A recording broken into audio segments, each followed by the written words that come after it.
To a certain extent, happiness is a choice. While it's impossible to control everything that happens to you, you can control your internal thought processes and the actions you take. Ultimately, being happy with what you have is a matter of focusing on the good things in your life, letting go of unrealistic burdens and expectations, and doing your best to make yourself feel good in the here and now.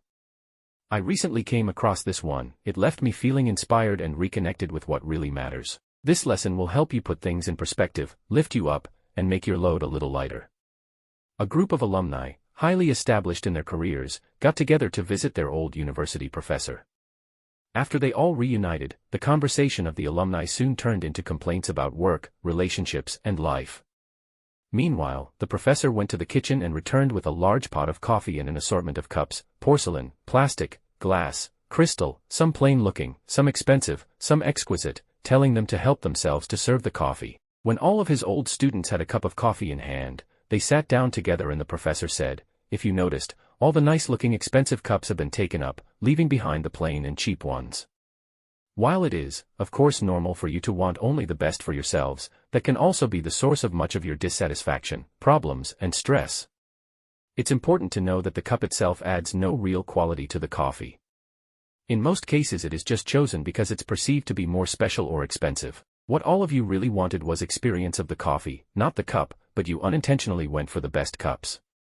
Some of you tried to get the best cup first or began eyeing each other's cups to see if yours was nice enough.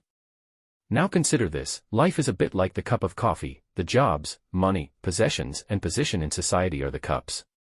They are just tools and structures that contain or hold together the current story of your life, and the type of cup we have does not define, nor change the quality of life we live. A person's life isn't determined by positions and possessions. Sometimes, by concentrating only on the cup, we fail to enjoy the coffee. Here is my advice to you: savor the coffee, not the cups. What you really want is to be happy, and the happiest people don't have the best of everything. They just make the best of everything. So live simply. Love generously. Care deeply. Speak kindly, and your life will be fully lived. Stop comparing yourself to others.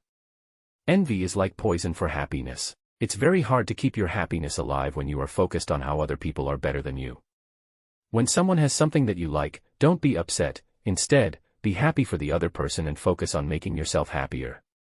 Every person has a different experience, a different destination, and itineraries to tick off. Sometimes we get frustrated when things don't go according to plan because they don't meet our expectations. Take a moment to breathe and calm yourself. We all experience barriers in life. Getting upset will not make the situation any easier. Avoid dwelling on things that you can't change, and focus on what you can. Think about how you can be a solution to a problem. Learn to adapt. Adaptation is key when things go awry. It is part of our evolution as people learn to adapt to our environments.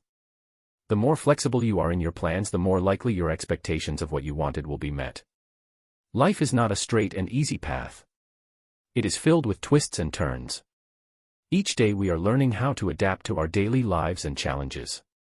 However, life is a journey that we must learn to cherish and treasure. If you think it is worth listening to this, support us by hitting the like button, sharing it with your friends, and leaving a comment below. For more such videos, don't forget to subscribe and ring the notification bell. Thank you for joining us in this remarkable journey and being a part of Words Worth community.